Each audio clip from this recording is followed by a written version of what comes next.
Bueno, doncs en un principi ens anem a caminar i cadascú es posa a les màquines que li diu el profe o els nois que nos acompanyen. Els beneficis principals que n'obtenen, d'una banda tenim la pràctica d'activitat física, que tot just avui m'estava explicant un senyor que des de que venia ja no tenia rampes a les cames. I d'altra banda, la socialització, el millorar el seu estat d'ànim també, pel fet de sentir-se part d'un grup. Aquest alumnat té certes dificultats, ja sigui de relació, de convivència.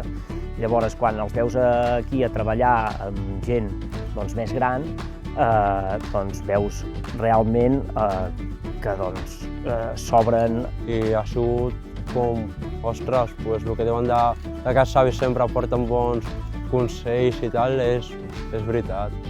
Com a professional de la salut veig que la salut no només està en mans dels professionals sanitaris, sinó que és una cosa que forma part de tota la comunitat i de l'ambient que ens rodeja i que va molt més enllà, és una cosa molt més extensa.